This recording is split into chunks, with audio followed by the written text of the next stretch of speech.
Salam semua. Untuk sesi yang ini saya minta semuanya rileks. Kita akan banyak belajar, kita akan banyak tertawa. Dan biar Tuhan bekerja secara alamiah. Dan saya percaya ketika firman Tuhan diberitakan, maka Roh Kudus akan beracara di antara kita. Ada kesembuhan terjadi, ada pemulihan terjadi. Kesembuhan, pemulihan itu ada dua. Satu secara fisik dan yang satu secara batin. Dan Tuhan sangat fokus di sana. Oke? Mari kita buka firman Tuhan dalam 2 Samuel 4. Saya sekarang mendapatkan mandat sebagai untuk kalibrasi perjanjian baru. Kalibrasi itu kalau alat-alat kesehatan, misalnya contohnya timbangan, sangat sering dipakai, maka angka nolnya lama-lama geser. Dan ketika dikalibrasi, dikembalikan ke titik nol, sehingga bisa dipakai secara efektif. Nah, kalibrasi perjanjian baru bicara seperti ini. Kita ini anak-anak Tuhan ditakdirkan untuk jadi pemenang. Ditakdirkan untuk berkuasa dalam kehidupan. Nasibnya sudah jadi kaya. Jadi kalau itu semua tidak kita alami, cuma ada dua hal yang terjadi. Yang pertama, kita percaya dusta iblis. Dan yang kedua, pakai kekuatan sendiri. Firman Tuhan berkata bukan karena kekuatan, bukan karena gagah, tapi karena rohmu. Nah, hari ini kita akan coba belajar seperti apa dan bagaimana kita bergerak dalam perjanjian baru. Sehingga mandat Tuhan yang turun ke tempat ini, Mahanaim, bisa digenapi dengan dahsyat. Bahkan hari ini saya dapat bahwa di Mahanaim ini akan terjadi unlock. Unlock semua yang dulu mentok, sekarang terbuka. Semua pintu terbuka. Semua pintu sudah terbuka. Kita tinggal masuk. 2 Samuel 4.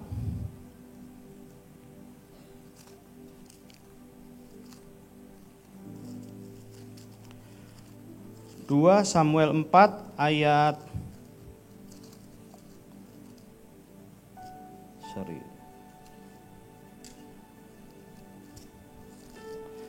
ayat 4. Saya bacakan 1, 2, 3. Yonatan anak Saul mempunyai seorang anak laki-laki yang cacat kakinya. Ia berumur 5 tahun ketika datang kabar tentang Saul dan Yonatan dari Yisrael. Inang pengasuhnya mengangkat dia pada waktu itu, lalu lari. Tetapi karena terburu-buru larinya, anak itu jatuh dan menjadi timpang. Namanya Mephiboset. Jadi kalau zaman dulu, saya rasa di sini saya percaya semua Alkitab sudah dilelap habis ya. Saya nggak perlu cerita terlalu detail latar belakangnya. Tapi ada kebiasaan di zaman itu, kalau ada kerajaan yang kalah perang, maka seluruh keluarganya akan dibasmi habis. Akan dibunuh sampai ke akar-akarnya. Laki, perempuan, tua, muda, selama masih berhubungan darah akan dibunuh semuanya. Dan ini Inang, dia tidak tahu kalau bapaknya Mephiboset punya perjanjian dengan Daud. Jadi begitu dia dengar, waduh keluarga Saul kalah perang, dia cepetan kabur karena takut dibunuh. Ya, jadi itu banyak sekali hari ini orang yang tidak tahu siapa dirinya di dalam Kristus. Maka kita tidak tahu apa yang seharusnya menjadi hak kita dan jatah kita. Tahun 2021, film di Hollywood Oscar jatuh pada satu film judulnya The Father. The Father itu dibintangi Anthony Hopkins, cerita tentang orang yang sakit demensia. Demensia itu adalah lama-kelamaan, perlahan tapi pasti jadi lupa. Jadi dia tiba-tiba lihat mantunya lupa, lihat anaknya lupa. Lama-lama lihat diri sendiri lupa. Dia ngaca, dia lihat wajahnya orang asing. Penyakit ini sangat mengerikan, lebih mengerikan dari kanker, jantung, dan semuanya. Kenapa? Orang sakit yang lain, minimum sampai dia dipanggil Tuhan, dia tahu dia siapa, dia ingat orang-orang sekelilingnya. Tapi demensia ini sangat umum terjadi ketika dia sebelum mati, dia sudah nggak tahu apa-apa, nggak kenal siapapun, kehilangan dirinya sendiri. Nah, banyak hari-hari ini orang terkena demensia rohani. Kita tidak mengerti jati diri kita di dalam Kristus. Buka 2 Samuel 9 ayat 1. Di 2 Samuel 9, Daud sudah bertahta atas seluruh Israel. Dan dia berkata begini. Berkatalah Daud, masih adakah seorang yang tinggal dari keluarga Saul? Maka aku akan menunjukkan kasihku kepadanya oleh karena Yonatan. Buka secara cepat Sakaria 12 ayat 8. Sakaria 12 ayat 8. Waktu itu Tuhan akan melindungi penduduk Yerusalem dan orang yang tersandung di antara mereka pada waktu itu akan menjadi seperti Daud dan keluarga Daud akan menjadi seperti Allah, seperti malaikat Tuhan yang mengepalai mereka. Jadi Daud lambangnya Bapa, Yonatan lambangnya Yesus. Karena Yesus artinya adalah the gift of God. Yesus itu seperti hadiah dari Bapa kepada kita. Jadi perjanjian yang sesungguhnya itu antara Allah Bapa dengan Yesus. Jadi apapun yang terjadi dalam hidup kita, tidak ada yang bisa membatalkan perjanjian itu. Berkat, damai sejahtera, sukacita, kekuatan, harapan, itu kita tetap punya hak sebagai anak di dalam Kristus. Adapun keluarga Saul mempunyai seorang hamba yang bernama Siba. Ia dipanggil menghadap Daud, lalu raja bertanya kepadanya, "Engkaukah Siba?" Jawabnya, "Hamba tuanku." Kemudian berkatalah raja, "Tidak adakah lagi orang yang tinggal dari keluarga Saul? Aku hendak menunjukkan kepadanya kasih yang dari Allah." Lalu berkatalah Siba kepada raja, "Masih ada seorang anak laki-laki Yonatan yang cacat kakinya." Tanya raja kepadanya, "Di manakah ia?" Jawab Siba kepada raja, "Dia ada di rumah Makir bin Amiel di Lodebar."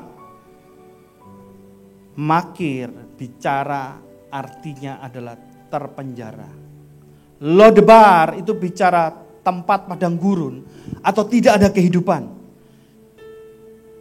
Mephiboset yang cacat kakinya itu lambang kita semua orang berdosa. Kita semua adalah Mephiboset. Dan zaman itu, zaman Daud, ada suatu larangan bahwa tidak boleh orang yang cacat apapun bentuknya masuk ke dalam kota. Masuk aja gak boleh. Sama Daud. Karena dia dulu kalau gak salah pernah minta bantuan suku mana terus gak dibantu, dan ketika Daud berkuasa dia membuat peraturan. Tidak ada orang cacat boleh masuk kota Yerusalem. Sesudah itu Raja Daud menyuruh mengambil dia dari rumah Makir bin Amiel dari Lodebar. Dan Mephiboset bin Yonatan bin Saul masuk menghadap Daud, ia sujud menyembah. Kata Daud, "Mephiboset." Jawabnya, "Inilah hamba tuanku." Kemudian berkatalah Daud kepadanya, "Janganlah takut, maka aku pasti akan menunjukkan kasihku kepadamu oleh karena Yonatan ayahmu. Aku akan mengembalikan kepadamu segala ladang Saul nenekmu, dan engkau akan tetap makan sehidangan dengan aku." Lalu sujudlah Mephiboset dan berkata, "Apakah hambamu ini sehingga engkau menghiraukan anjing mati seperti aku?" Lalu raja memanggil Siba hamba Saul itu dan berkata kepadanya, "Segala sesuatu yang adalah milik Saul dan milik seluruh keluarganya aku berikan kepada cucu tuanmu itu. Engkau harus mengerjakan tanah baginya. Engkau, anak-anakmu dan hamba-hambamu harus membawa masuk tuayannya, supaya cucu tuanmu itu ada makanannya. Mefiboset cucu tuanmu itu akan tetap makan sehidangan dengan aku. Siba mempunyai 15 orang anak laki-laki dan 20 orang hamba. Berkatalah Siba kepada raja, hambamu ini akan melakukan tepat seperti yang diperintahkan tuanku raja kepadanya. Dan Mefiboset makan sehidangan dengan Daud sebagai salah seorang anak raja. Mefiboset mempunyai anak laki-laki yang kecil bernama Mika. Semua orang yang diam di rumah Siba adalah hamba-hamba Mefiboset. Demikianlah Mefiboset diam di Yerusalem, sebab ia tetap makan sehidangan dengan raja. Adapun kedua kakinya timpang. Ini adalah masalah di seluruh dunia. Hari ini seluruh dunia krisis identitas. Ketika ada orang bermasalah keuangan, langsung tanya, kamu bayar perpuluhan gak? Bukan soal bayar gak bayar. Bukan itu masalahnya. Meskipun kamu bayar perpuluhan, kalau kamu tidak bisa ngatur manajemen, tetap bangkrut. Tetap bangkrut. Identitas ini adalah proses dari dalam keluar. Kerajaan Allah yang tidak tergoncangkan itu adalah dari dalam keluar. Perjanjian baru itu dimulai ketika Yesus mati. Tirai bait suci terbelah jadi dua. Itu masa perjanjian baru dimulai. Tirai bait suci, kalau ada yang belum tahu, tebalnya 10 cm, tingginya 20 meter, lebarnya 10 meter. Itu terdiri dari kain kirmisi ungu tua, kain kirmisi halus, terdiri dari kulit lumba-lumba. Intinya adalah kain bait suci itu adalah sebuah kain yang sangat tebal, ketika dibelah dengan pedang tidak robek. Ketika ditarik 4 ekor kuda dari 4 sudut dibawa lari berlawanan tidak robek. Manusia mau sekuat apapun, sekuat Arnold suasana segar sekalipun, kalau ditarik kuda 4 arah berlawanan, robek jadi 4 bagian.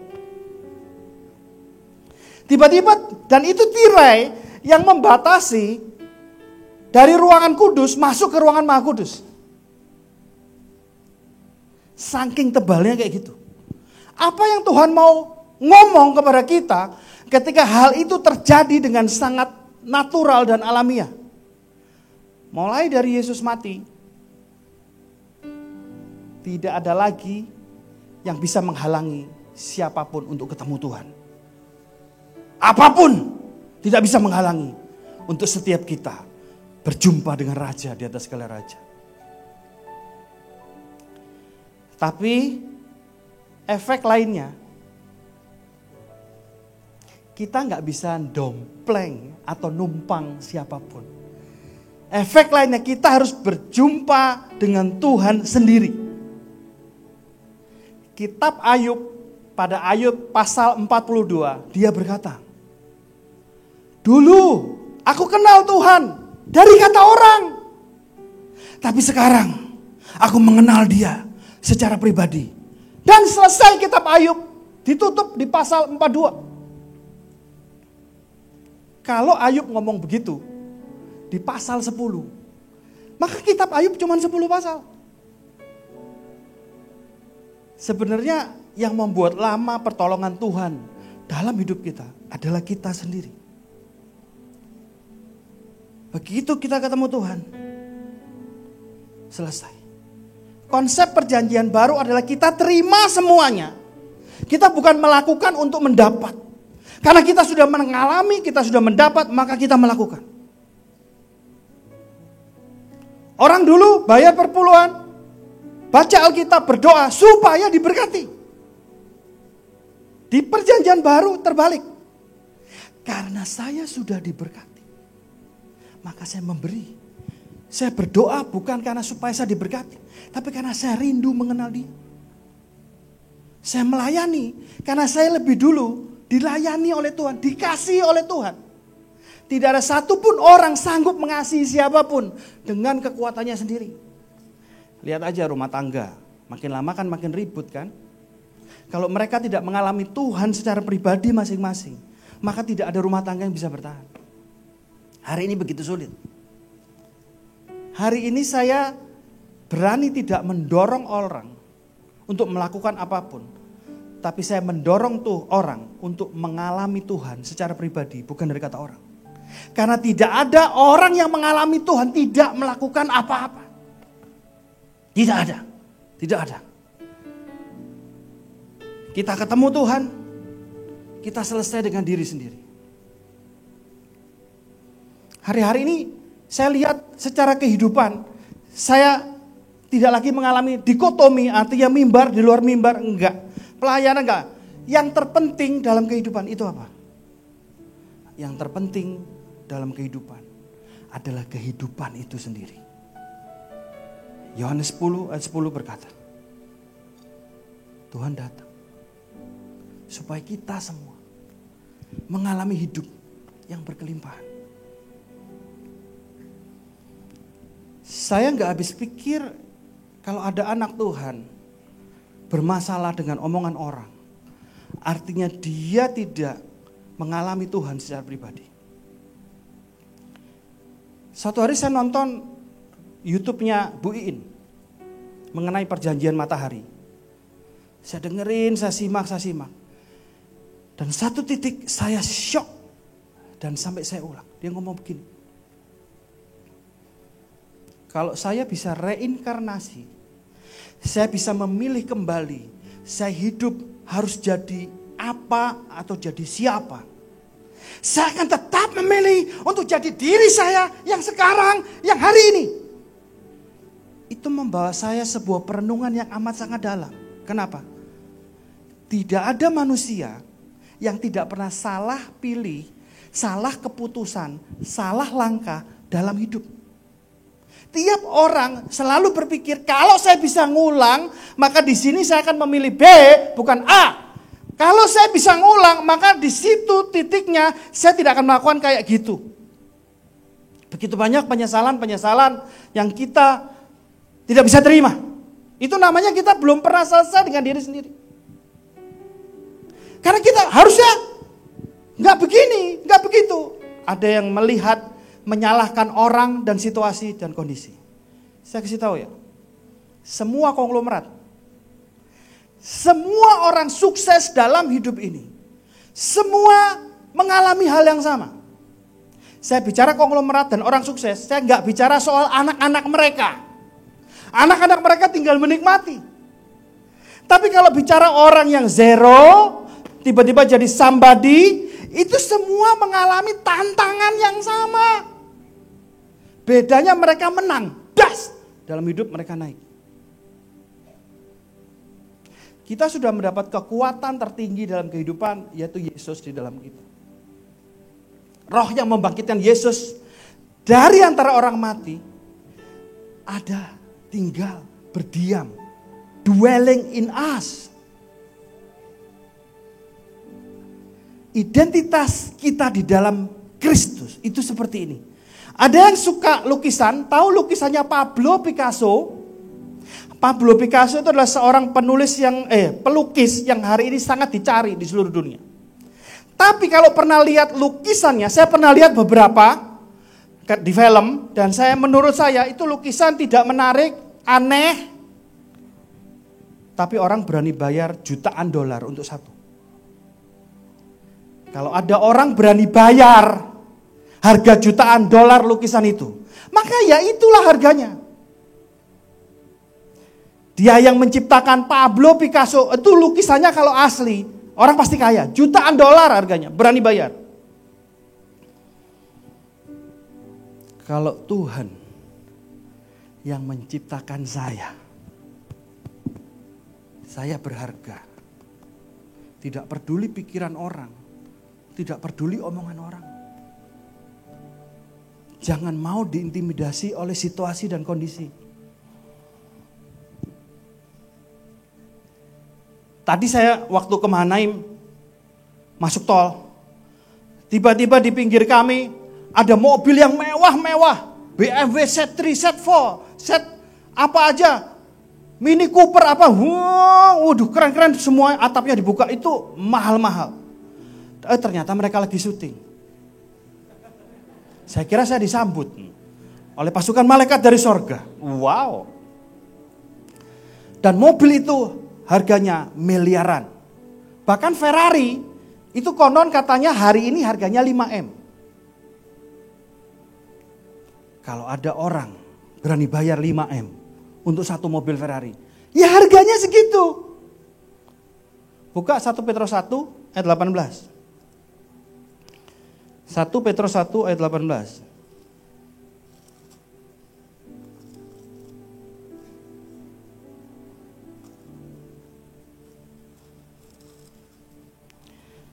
Sebab kamu tahu bahwa kamu telah ditebus, dibayar dari cara hidupmu yang sia-sia, yang kamu warisi dari nenek moyangmu itu, bukan dengan barang yang fana, bukan pula dengan perak atau emas, melainkan dengan darah yang mahal, yaitu darah Kristus, yang sama seperti darah anak domba, yang tak bernoda dan tak bercacat.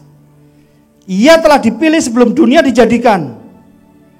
Tetapi karena kamu baru menyatakan dirinya pada zaman akhir, oleh dialah kamu percaya kepada Allah yang telah membangkitkan dia dari antara orang mati, dan yang telah memuliakannya sehingga imanmu dan pengharapanmu tertuju kepada Allah. Ingat baik-baik, catat baik-baik, hafalin ayat ini, bahwa kita ini harganya sudah dibayar Yesus, anak domba Allah. Kita pelayanan bukan untuk membuktikan kita siapa, no. Bukan untuk mencapai sesuatu, no. Hanya orang yang penuh identitasnya, dia akan dibawa naik dan terus naik dan tidak pernah turun. Saya merenungkan sangat dalam waktu Bu Iin berkata seperti itu. Saya memilih diri saya yang sekarang. Berarti dia mengalami apa? Kejadian 50 ayat 20. Orang semua bisa mereka-reka yang jahat sama saya. Tapi Tuhan merubahnya jadi kebaikan. Dan karena Yusuf percaya itu, dia tidak dendam sama saudara-saudaranya. Dia juga tidak dengki. Loh, apa bedanya dendam sama dengki? Kalau dendam dipendam, kalau dengki dilampiaskan. Jadi dia tidak dendam dan tidak dengki. Karena saudaranya gak diapa-apain. Dapat fasilitas. Jadi gak ada urusan kita sakit hati sama siapapun. Ketika kita dimaki, kalau kita tahu identitas kita, siapa kita di dalam Kristus, selama kita tidak melakukan apa yang dia ngomong, bodo amat. Mau difitnah, biarin. Suatu hari saya kaget. Ada orang datang ke saya, tanya, Pak, apakah Bapak melakukan hal ini? Saya dikatakan nyimpen perempuan dan bayarin dia tiap bulan. Wah, saya kaget. Serius saya kaget. Dan saya tahu orangnya yang ngomong. Buat saya, bodoh amat. Loh nanti namanya jelek, bodoh amat, kalau mau percaya silahkan. Kalau dia teman saya, kalau dia gak percaya, dia tanya saya langsung, saya jawab. Yang mau percaya silakan. Dan saya bersyukur teman-teman dekat saya dapat berita itu. Dan mereka ngomong gini, Hoke gak kayak gitu orang, gue percaya. Gue gak perlu nanya. Wah, malah orang yang ngomong dikonfrontasi. Keren banget, keren banget. Karena kekristenan itu dasarnya relasi, bukan prestasi. Relasi di atas segala-galanya. Hari ini saya melihat orang-orang yang selesai dengan dirinya sendiri. Ada Kenya Sisera, foto model lingerie, tahu lingerie? Lingerie itu bicara pakaian dalam wanita. Tapi Kenya Sisera nggak punya kaki, gila ya? Nggak punya kaki, bener-bener selutut ini nggak punya kaki. Dia kemana-mana pakai skateboard.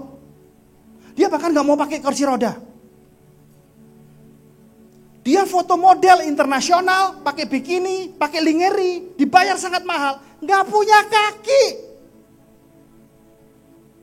Di sini banyak, enggak di sini deng, di luar sana banyak anak-anak Tuhan, semua masih komplit, masih sehat. Kena hajar, jebret, diomelin pemimpin, jahat. Loh, gimana sih? Saya ingetin sekali lagi, semua orang mendapatkan tantangan yang sama. Entah nasibmu buruk atau tidak, itu gak masalah. Malah semakin buruk nasib kita hari ini, itu semakin memuliakan nama Tuhan ketika kita naik. Ada dari Indonesia, Bang Jul. Fotografer internasional tanpa tangan, tanpa kaki. Foto hasil jepretan dia dibayar sangat mahal. Gak punya tangan, gak punya kaki. Kemana-mana dia naik mobil yang dia desain sendiri. Bawa dia kemana-mana. Itu orang-orang yang sudah selesai dengan dirinya sendiri. Ada stand up komedi yang sumbing. Dia sumbing, tapi ngelawaknya begini. Saya menciptakan lagu baru, tapi ngomongnya gitu. Saya menciptakan lagu baru. Lagu ini bisa dinyanyikan 2 versi. Satu untuk orang sumbing, satu untuk orang normal, katanya. Nyanyi. Itu versi sumbing. Sekarang versi normalnya, nyanyi, sama aja. Tapi dia bisa mentertawakan diri sendiri. Ada namanya Dani Aditya, stand up komedi cacat, duduk di kursi roda, nggak bisa jalan, kakinya kecil sebelah. Stand up-nya begini. Kalau orang ditanya kenapa kamu cacat, orang bilang musibah, kecelakaan. Kalau saya itu bakat. Itu passion saya. Itu hobi saya. Wow. Tanpa mukanya nekuk penuh penderitaan. Mukanya happy. Itu orang yang sudah selesai dengan diri sendiri. Orang kalau gak selesai dengan dirinya sendiri, dia akan cenderung melukai banyak orang. Omongannya pedes. Nuntut orang terus. Merasa dunia tidak adil. Yuk kita jadi diri kita di dalam Kristus. Ada satu orang namanya Hatta Halimas. Begini, kalau ngomong, halo apa kabar semua? Hari ini jadi hamba Tuhan. Pewahyuannya dahsyat. Saya yang tinggal di Medan, kalau di Jakarta pasti saya ajak ke sini. Pewahyuannya dalam. Kalau dia khotbah, pendeta Kris Manusama aja nangis lihat dia. Dia adalah bukti nyata orang ketemu Tuhan bukan dari kata orang, tapi secara pribadi. Dia cacat. Waktu pertama kali bertobat ketemu Tuhan Yesus. Waktu KKR Benehin di Ancol. Sejak dia terima Tuhan, dia pergi ke semua KKR, nyari kesembuhan. Mau bunuh diri berkali-kali. Hampir semua orang cacat pengen bunuh diri berkali-kali. Yang saya bingung, orang normal semuanya sehat, cuman gak punya ayah ibu mau bunuh diri juga. Aduh. Mentalnya tempe.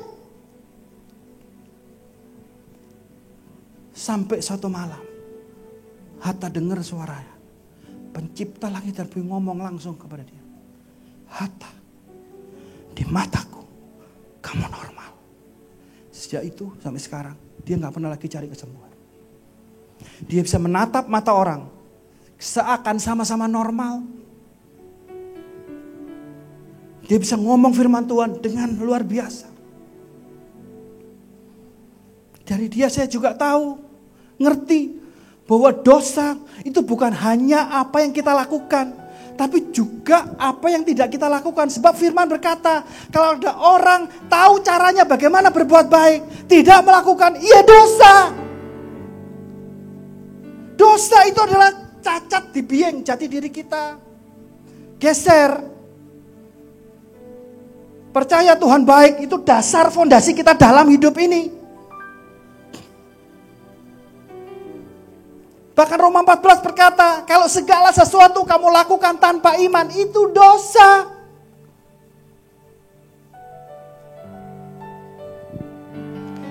Semua orang yang mengalami hal yang dahsyat.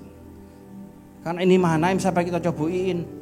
Saya ikuti cerita beliau dari dulu sampai sekarang. Juga Pak Petrus Agung almarhum. Penyerahannya Pengertiannya tentang identitas, tentang Tuhan itu baik, enggak goyang. Kalau ada yang tahu Heidi Baker, dia bangun 10.000 gereja di Afrika. Di sana kesembuhan itu menjadi sesuatu yang sangat natural. Saya pernah ke sana. Buta dari lahir, matanya putih atau abu-abu. Ketika ditumpangin tangan, zret, keluar bola mata, zret, celik, zret, langsung instan. Mati bangkit tiap hari. Yang doa anak-anak kecil. Orang tahu hebatnya dia. Orang gak tahu penderitaannya. Dia kena malaria. Dia ngalamin seperti Paulus. Dia ngalamin sakit penyakit. Dia hampir mati berkali-kali. Tapi kalau saya ketemu dia cuma ketawa. Hai, saya dipeluk. Dia gak ngomong yang aneh-aneh. Udah doa belum? Enggak. Dia memancarkan kehidupan.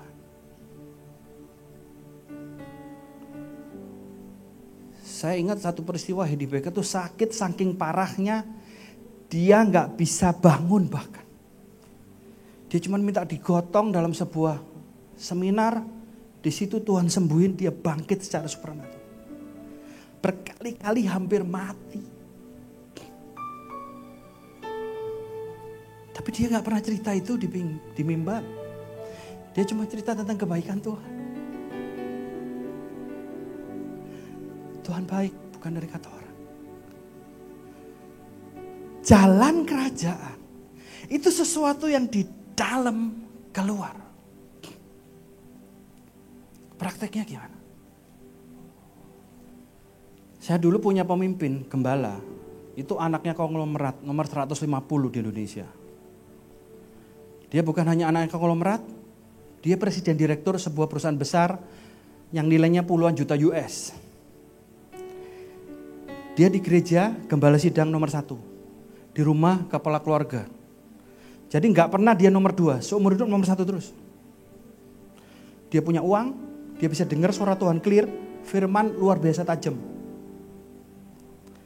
Kalau dia ngamuk, marahin orang di bawahnya, rasanya pengen bunuh diri. Serius. Orang makin ngelawan, dia makin habisin. Biar habis tuntas. Rasanya mau mati rasanya.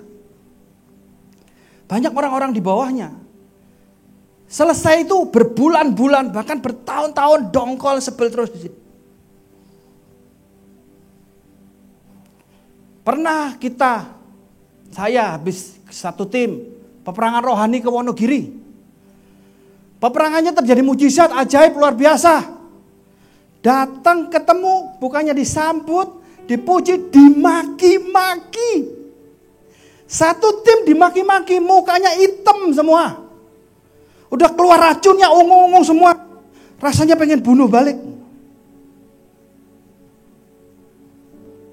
Tapi saya 5 menit selesai. Dan orang kalau tajam gak bisa dibohongi. Muka, hati kelihatan semua, kebuka. Lah, pemimpin kalian juga mirip-mirip kan? Nah, ini cara ngadepinnya. Pakai Kejadian 50, ayat 20. Siapapun boleh jahat sama saya, tapi Tuhan rubah jadi kebaikan. Dan marah itu kan energi negatif. Nyampe sini Tuhan rubah jadi positif. Jadi kekuatan, urapan. Di YouTube itu Bu In cerita kan. Dia kalau urapan lagi kencang cari orang buat diomelin. Waduh, ngeri banget. Hari ini jangan lari. Hadapi. Di situ sumber energi paling dahsyat di tempat ini. Terima. Berkat mengalir. Saya rasa Pak Roy sudah pernah lewatin hal itu. Moga-moga hari ini makin cepat. Karena makin cepat berkatnya makin gede. Jadi semua yang di luar itu gak ada urusannya dengan yang di dalam. Jadi yang kita dealing di dalam itulah kerajaan surga sebenarnya. Jadi sebenarnya hati dongkol nggak dongkol itu bukan masalah di luar. Tapi sesuatu yang di sini. Pendeta Daud Putranto pernah melayani ke sini kan, mungkin ada yang sempat dengar pengajarannya. Itu salah satu hamba Tuhan yang luar biasa, jenius. Saya nggak ngerti kenapa yang ajaib-ajaib Tuhan panggil dengan cepat. Itu misteri kehidupan. Kemarin saya baru melayat Pastor Raditya Oloan, siapa yang tahu? Anak muda, baru 36, penggerak anak muda, membapai begitu banyak orang. Saya cuma pernah ketemu satu kali, dan gak tahu saya didorong untuk datang ke tempat itu di Rumah Sakit Gatot Subroto. Ternyata waktu saya datang, itu satu hari ibadah 4 kali. Saya baru pernah dengar loh. Hah? Ada orang meninggal ibadah 4 kali. Biasanya cuma tiap hari 1 kali. Dia 4 kali. Saking banyaknya yang orang datang. Dan ibadah 1 selesai, didisinfektan, keluar, masuk lagi, ganti lagi, ibadah lagi. Pokoknya sehari 4 kali. Dan waktu itu yang jaga di depan pintu, anak muda yang tinggi gede. Ya karena saya ngantri paling depan, ya ngobrol lah sama saya. Dan dia ngobrol sambil berkaca-kaca. Dia Bapak buat saya. Dia yang membawa saya kepada Kristus tahun 2012. Wow. Jejaknya terasa, men. Kita semua boleh ngomong umur kita masih muda atau sudah tua. Karena mati urusannya langit. Kita nggak ada yang tahu. Tapi waktu kita nanti pulang, orang-orang akan ngomong apa tentang kita. Pintu dibuka, saya masuk. Lihat mayatnya. Suami istri di sebelah saya langsung, huh? Kenapa Pak? Kenapa? Dia yang memberkati pernikahan kami. Kenapa kamu pergi begitu cepat? Huh? Saya bisa rasa dampaknya dirasakan begitu banyak orang. Kapan kita mau selesai dengan diri kita sendiri? Supaya kita tidak perlu menyakiti begitu banyak orang di sekitar kita. Pasti kalau kita nggak selesai-selesai, yang jadi korban adalah orang-orang di sekeliling kita. Kapan kita mau jadi berkat yang sesungguhnya? Sudah terlalu sering saya dengar anak-anak Tuhan pelayanan begitu hebat. Waktu sendiri nangis. Pelayanan sekali lagi bukan ajang pembuktian diri. Tuhan ada sama gue hebat, gue keren. No. Tapi sesuatu yang di dalam. Apakah kamu bisa percaya bahwa dia itu baik? Ketika secara fakta, kok aku ngalami ini sakit ya? Aku alami ini begitu menyakitkan. Orang-orang yang dikhianati. Mau seberapa lama kamu selesai? Orang-orang yang disakiti, kamu gak bersalah, disakiti orang lain. Gak urusan sama orang lain. Gak urusan. Pengampunan Tuhan, kasih Tuhan, begitu hebat. Sehingga anugerah itu turun. Untuk kita melepaskan pengampunan. Supaya kita sembuh. Sementara firman diberitakan, saya tahu ada orang-orang yang sedang dilayani oleh Roh Kudus. Dealing sama Roh Kudus. Lu mau apa? Lu gak bisa ada di sebuah gerakan yang hebat. Hidup pribadimu morat-marit. Gak bisa. Kamu harus tampil apa adanya. Menjadi diri sendiri di dalam Kristus. Kalau saya nanya apakah Tuhan Yesus baik, semua pasti yes baik. Tapi kalau saya tanya di alam bawah sadar kita semua hari ini, apakah betul-betul Tuhan itu baik buatmu, buat saya? Atau ada yang ngomong, Tuhan Yesus itu kadang-kadang baik, kadang-kadang doa. Tuhan Yesus masih baikan sama dia daripada sama gua. Hidup teman gue kelihatannya lebih enak. Duitnya banyak, gajinya gede. Gua mana? Lupa Setiap manusia punya tantangan yang sama, punya masalah yang sama. Punya orang tua atau tidak, sama aja masalahnya. Di sini. Saya pernah melayani anak youth, pengen mamanya mati. Punya orang tua komplit. Dia pengen bunuh mamanya. Kenapa? Berantem gila tiap hari. Mendingan gak punya orang tua. Orang itu selalu berandai-andai. Yang gak punya orang tua berpikir, kalau aku punya orang tua, hidupku bahagia. Belum tentu. Oh, yang punya pengen gak punya. Aneh ya. Kita selalu pengen yang kita gak punya. Tapi ketika Ibu Panglima ngomong, saya pilih diri saya yang sekarang. Wow, itu ada suatu pengucapan syukur. Ada suatu rasa percaya kepada Dia melebihi kondisi.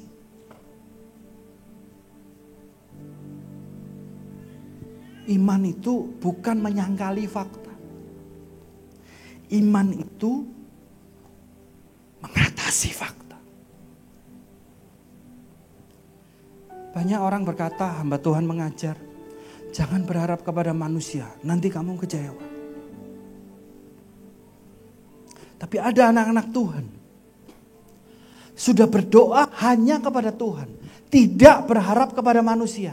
Tapi tetap doanya kok gak kejawab. Karena firman berkata, mintalah kamu akan mendapat. Jadi ketika kamu minta dengan spirit ngemis, kamu dapatnya receh. Gak pernah orang ngasih pengemis tuh nyari 50 ribuan, gak pernah. Ada receh gak? Kalau di mobil ada orang minta-minta, ada receh gak? Kasih receh. Karena apa? Ngemis. Dia gak punya hubungan sama kita. Terus doanya gimana Pak? Doa sebagai anak. Di dalam kerajaan sorga, anak itu ngambil warisannya. Ngambil jatahnya. Bukan ngemis. Dalam segala hal. Kamu gak perlu doa berkali-kali, lama sekali. Momennya pas, hatimu pas. Langsung instant dati. Itulah hukum kerajaan. Gak ditentukan oleh ruang dan waktu. Tuhan lihat hatimu. Bukan lihat apa yang di tanganmu. Hari ini saya nggak tahu berapa banyak kalian mendengar tentang identitas di dalam Kristus. Dan mari kita selesaikan diri kita sendiri sebelum kita melayani orang lain. Karena kamu ketika tidak selesai, belum selesai dengan dirimu, kamu melayani orang lain, kamu meracuni orang lain. Pasti yang kamu kasih racun semua. Kamu gak bisa rubah hidup orang lain. Karena bisa rubah cuma Dia. Dan itu harus melalui bejana yang bersih. Bejana yang bersih itu hati. Seorang teman saya di Australia bersaksi. Di masa pandemi ini, Tuhan tolong dia. Restoran dia, yang lain tutup, dia naik omsetnya 2 kali, 3 kali lipat. Anugerah Tuhan besar. Wow, ajaib. Dengar gitu, rasanya biasa. Tapi ketika kamu tahu, dia kerja 1 tahun 365 hari, 1 hari 15 jam. Itu kerja keras. Tapi dia bisa ngomong, ini anugerah. Mazmur 115 ayat 16 berkata, langit kepunyaan Tuhan, bumi sudah diserahkan kepada anak-anak manusia. Tergantung saudara dan saya. Mau bikin apa, mau jadi apa. Kita nggak bisa memakai nama grace untuk tidak melakukan kewajiban dan tanggung jawab. Itu saya pikir gila itu. Setahun kerja 365 hari dan perharinya 15 jam. Itu kalau bukan orang yang mengerti tentang dia di dalam Kristus dan dia bisa mengucap syukur. Ini anugerah. Ini anugerah. Orang pikir ketika ngomong ini anugerah, lu gak kerja, duit datang.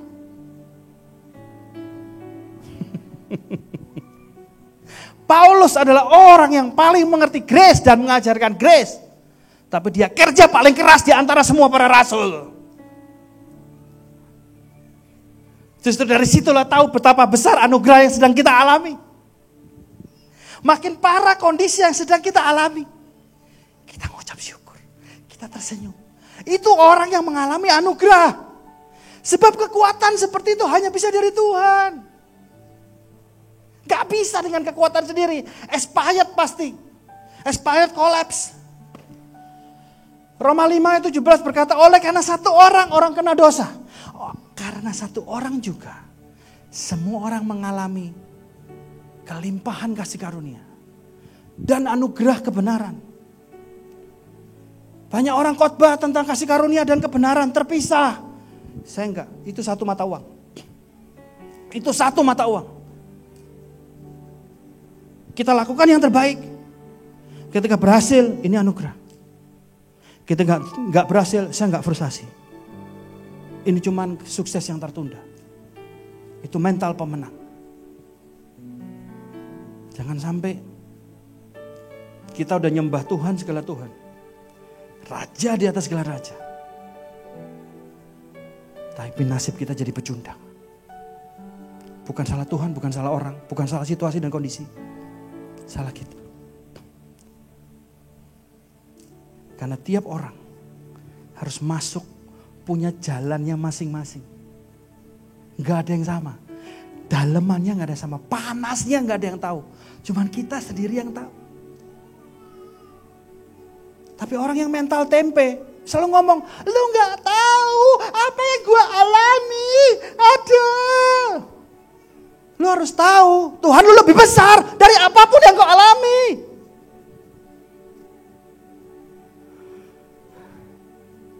Semua orang punya masalah. Gak ada orang gak punya masalah. Kita ini makhluk roh.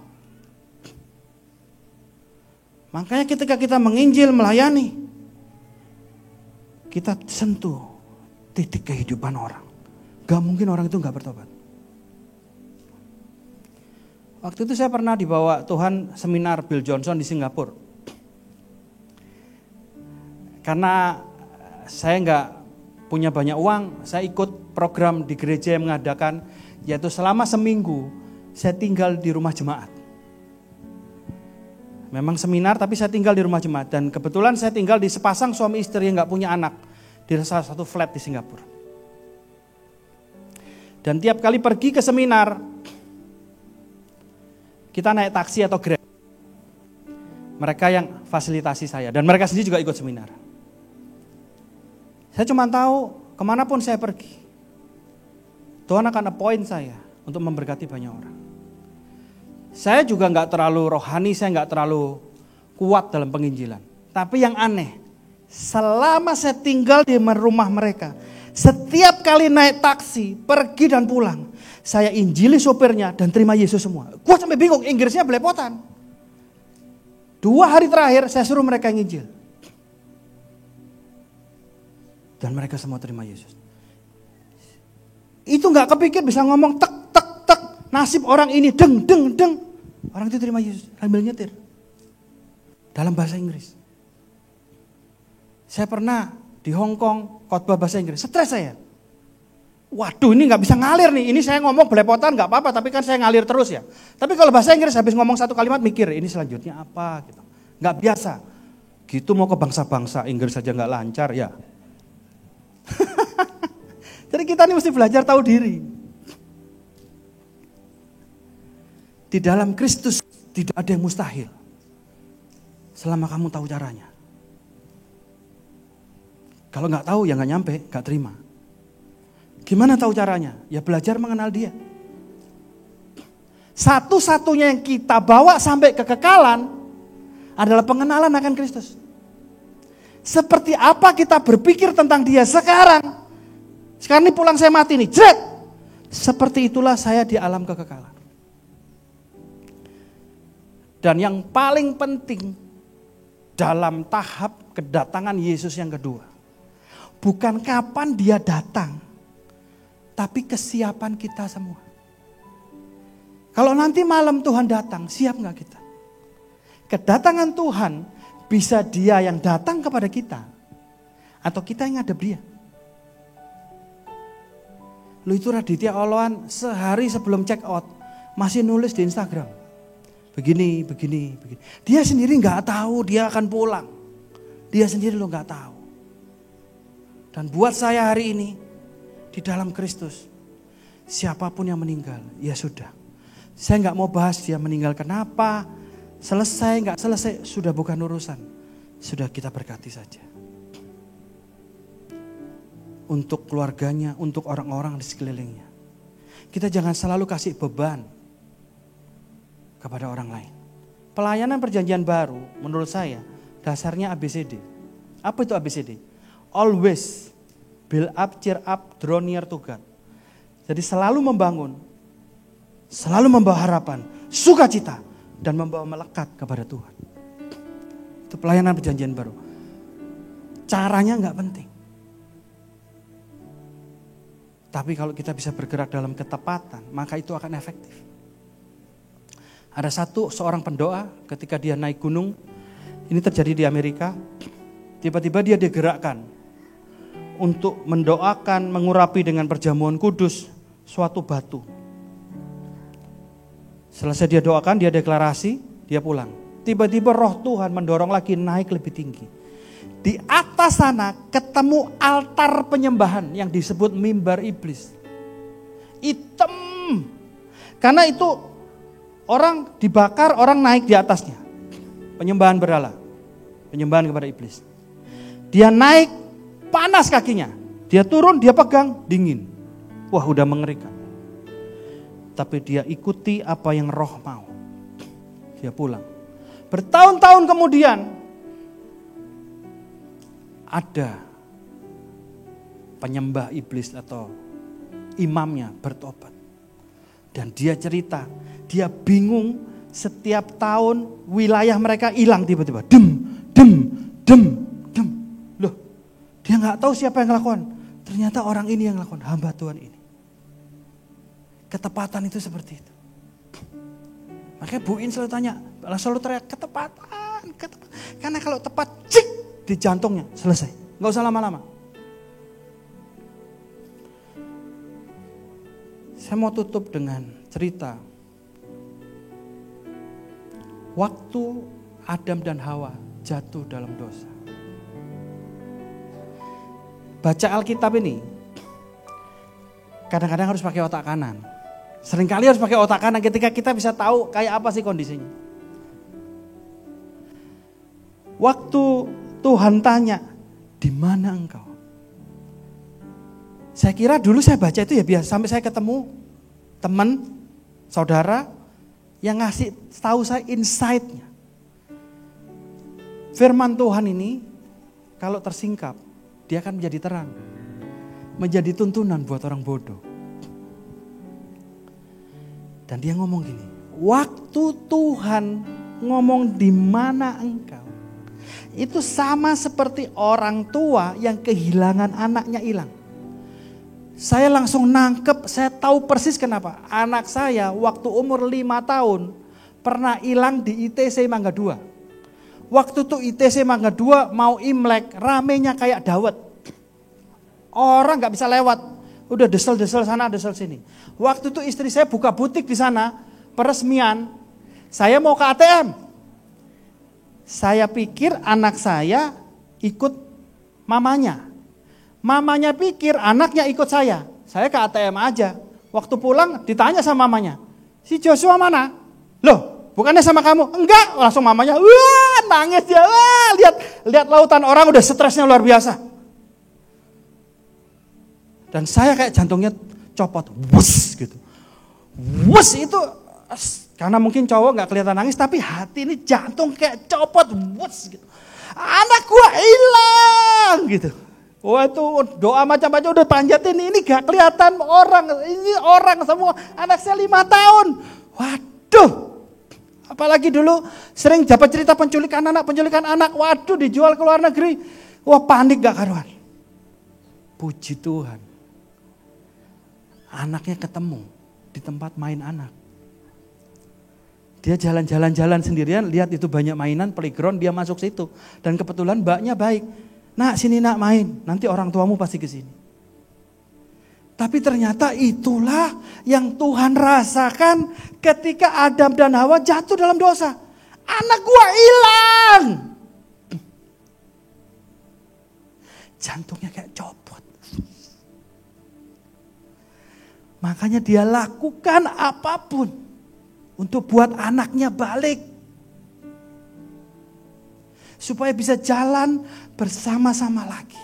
Ngobrol bersama-sama lagi.